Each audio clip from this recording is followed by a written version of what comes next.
नमस्कार, news nation का digital platform देख रहे हैं आप। मैं हूं आपके साथ अंजीत और मेरे साथ है मेरे सहयोगी ज्योति।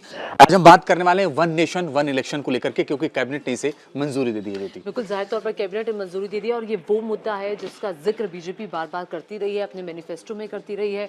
और देखिए, अब 2 टेन्योर तो चले गए, लेकिन ये तीसरा टेन्योर है नरेंद्र मोदी की अगुवाई में। लेकिन अब वो मुद्दा जिसको अब तक नहीं छुआ गया था उसको छू लिया। देखिए, अब कैबिनेट ने मंजूरी दे दी है। पिछले दिनों आपको याद होगा एक बाकायदा एक कमेटी बनाई गई थी। उस कमेटी को रिपोर्ट देने के लिए कहा गया था, जो पूर्व राष्ट्रपति रामनाथ कोविंद है उनकी अगुवाई में एक कमेटी बनी और उसने रिपोर्ट जब अपनी सौंपी तो उसके बाद अब कैबिनेट की मंजूरी।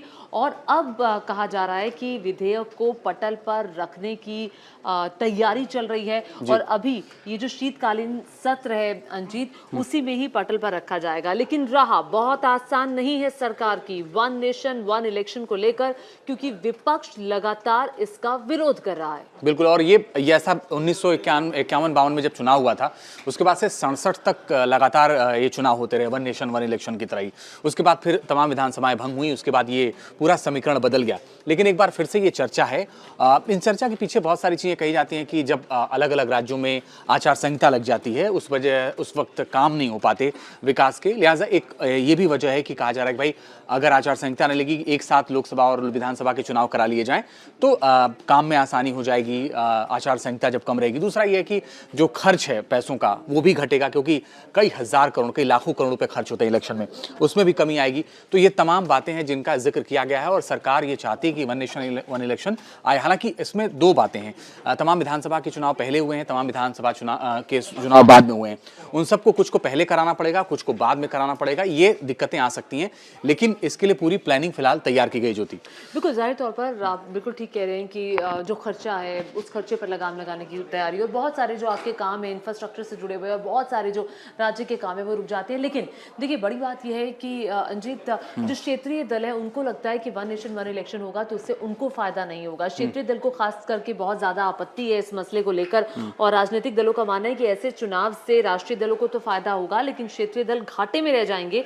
इसीलिए खास करके इसका विरोध जो रीजनल पार्टीज हैं वो कर रही हैं।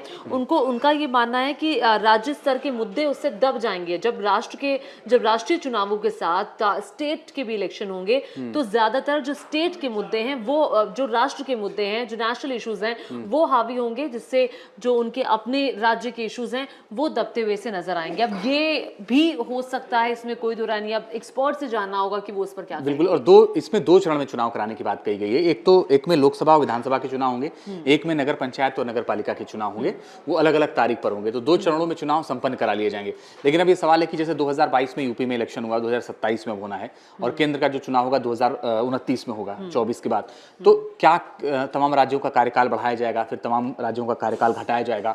वो एक विशेष परिस्थिति है। और अमेरिका जैसे तमाम देशों में इस तरह से चुनाव होते रहे हैं। इसीलिए ये कहा जा रहा है, जो सबसे बड़ी बात है, दो वजह है, एक तो विकास और दूसरा पैसे का खर्च शायद बच जाए। और ये पहले होता रहा है, लेकिन तमाम राज्यों के पुनर्गठन और फिर विधानसभा भंग होने की वजह से ये नहीं हो पाया। लेकिन आने वाले वक्त में मुझे लगता है कि अच्छा, जो आपने कहा कि बिल्कुल सही कहा कि राजनीतिक दल तमाम इसका विरोध कर रहे हैं। हाँ। उसका कारण ये है कि जो क्षेत्रीय पार्टियां हैं उनका ये मानना है कि हमें नुकसान होगा।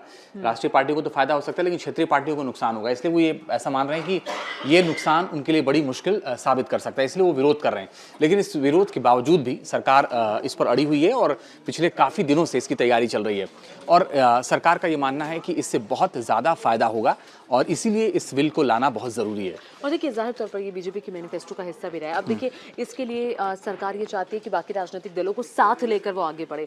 अब इसको सदन के पटल पर रखने की कवायद भी चल रही है कि अभी जो शीतकालीन सत्र चल रहा है उसी में विधेयक जो है वो पटल पर रखा जाएगा। लेकिन इसी के साथ ये कहा भी जा रहा है कि जेपीसी बल्कि जो जॉइंट पार्लियामेंट्री कमेटी है उसके पास ये चर्चा के लिए इस बिल को भेज दिया जाएगा, ताकि जेपीसी के पास जब ये भेजा जाएगा तो अन्य राजनीतिक दलों के साथ, उसमें इस मसले पर चर्चा हो, उनको उसके फ़ायदे के बारे में बताया जा सके और वहाँ पर एक जॉइंट बातचीत हो और एक कंसेंसस पे पहुँचने की कोशिश की जाए कि सबको इस बात पर राज़ी कराने की कोशिश की जाए कि हाँ, ये जो वन नेशन वन इलेक्शन है वो सभी के हित में है। अब ये कितना हो पाएगा जेपीसी की मीटिंग में, ये देखने वाली बात होगी कि उसके पास भेजने की तैयारी बहुत है। सारे एक्सपर्ट ये मानते हैं कि जैसे मान लीजिए कि सेंट्रल में इलेक्शन हो रहा है, हाँ। उसके बाद कहीं 5 राज्यों में चुनाव है, फिर अगले साल कहीं 5 राज्यों में चुनाव है, फिर अगले साल कहीं 5 राज्यों में चुनाव है।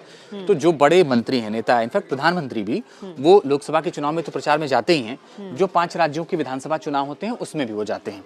तो होता क्या है कि जैसे हर साल चुनाव हो रहे हैं तो कुछ दिन उनका उसमें चला जा रहा है और प्रधानमंत्री के साथ साथ पूरे सोच से जैसे सारे मंत्रियों के भी जा रहे हैं। तो उनका ये कहना है कि उनका भी वक्त बचेगा, जनता का भी वक्त बचेगा, खर्च भी कम होगा और जो हमारे जो प्रशासनिक बल हम लगातार लगाते रहते हैं, कभी इस चुनाव में कभी उस चुनाव में, वो भी हमारा एक सीमित हो जाएगा, तो वो भी बेहतर हो जाएगा। इसलिए ये होना जरूरी है। खास तौर पर सरकार का ये फोकस है कि इससे विकास बहुत ज्यादा होगा और इसीलिए उनकी कोशिश है कि इसको जल्द से जल्द लागू कराया जाए और जल्द से जल्द इसको लागू करा के पटल पर रखा जाए। पटल पर राह इतनी आसान नहीं होने वाली, क्योंकि इसके लिए बाकायदा संविधान में संशोधन की जरूरत है। ना सिर्फ इतना, बल्कि आपको इससे जुड़े हुए 6 बिल भी सदन में रखने होंगे। तो राह इतनी आसान नहीं है। 2/3 बहुमत आपको इसके लिए चाहिए होगा। अभी मौजूदा वक्त में सरकार के पास जितना टोटल नंबर है उससे ज्यादा आपको बहुमत चाहिए होगा। वो सरकार कैसे जुटाएगी? ना सिर्फ लोकसभा में बल्कि राज्यसभा में। आपका जो नंबर गेम का मामला है वहां पर आकर सरकार फंस सकती है। इसीलिए सरकार ये चाह रही है कि जो बाकी स्टेट की लीडरशिप है, जो बाकी क्षेत्रीय दल हैं या बाकी जो नेशनल पार्टीज हैं, उनके साथ एक सहमति बनाकर आगे बढ़ा जाए। लेकिन चूंकि नंबर गेम का खेल है, आपको पार्लियामेंट में नंबर गेम से उलझना ही होगा। ऐसे में ये राह बहुत आसान नहीं है। 191 दिनों तक विशेषज्ञों और तमाम लोगों से राय ली गई और उसके बाद 18,626 पन्नों की रिपोर्ट सौंपी गई है और ये कहा गया था 2029 में हम ये इलेक्शन करा सकते हैं और हमें ये कराना चाहिए। उसके बाद से तमाम भाई विरोध और सारी चीज़ें हो रही हैं, लेकिन एक बात बहुत स्पष्ट है कि इसका विरोध तो होगा, लेकिन इसके बहुत सारे फायदे भी हो सकते हैं और ये फायदा विकास के तौर पर होगा। लेकिन मेन बात यह है कि जो विपक्ष कह रहा है उसके अपने तर्क हैं, उसको भी सरकार सुनेगी ही जब चर्चा होगी लोकसभा में। लेकिन अगर ये पास हो जाता है तो जाहिर तौर पर एक साथ चुनाव होने के जो वोटर लिस्ट बार बार बनती है, हम देखते हैं कि स्टेट के इलेक्शंस है तो वोटर लिस्ट बन रही है, जब राष्ट्रीय चुनाव है तब वोटर लिस्ट बन रही है, तो उस टाइम पे फिर वो टाइम भी बचेगा। वो जो मैन पावर लगती है, जो सरकारी कर्मचारियों को लगाना पड़ता है, तो उसकी भी बचत होगी। बच्चों की स्कूल की छुट्टी भी हो जाती है जिस दिन चुनाव होते हैं, तो 2 छुट्टी तो मान लीजिए स्टेट की भी इलेक्शन है तो और राष्ट्रीय चुनाव भी है तो फिर वो छुट्टी हो जाती है। तो बहुत सारी चीज़ें हैं।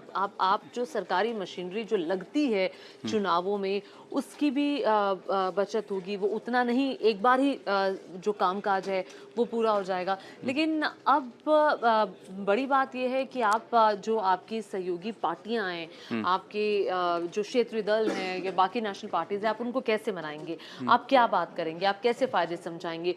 तो क्या वो बातचीत की टेबल पर कहेंगे कि हाँ जी हम सहमत है? आप क्या कह करके उन सबको बनाने की बात करेंगे? और वैसे भी वन नेशन वन इलेक्शन के बारे में एक्सपर्ट्स ये ज़रूर कहते हैं कि हाँ इससे समय की बचत होगी, इससे जो राज्य का विकास है, जो राष्ट्र का विकास है वो रुकेगा नहीं, क्योंकि जब इलेक्शंस होते हैं तो लंबे समय के लिए जो गतिविधियाँ हैं वो प्रभावित होती हैं, कामकाज नहीं हो पाता है, इंफ्रास्ट्रक्चर से जुड़ा हुआ जो कामकाज है, कितने सारे प्रोजेक्ट्स जो हैं वो जब पैसों की वजह से रुक जाते हैं, क्योंकि आप उन दिनों में आप कोई भी एनओसी आपको नहीं मिल पाती है काम को लेकर के, और जो बाकी नेता हैं, मंत्री हैं, वो भी बिजी हो जाते हैं। तो बहुत सारी चीज़ें, और जाहिर तौर पर पैसा भी इम्पॉर्टेंट है, ना सिर्फ स्टेट के लिए बल्कि सेंटर के लिए भी। और इतना पैसा खर्च भी नहीं होगा।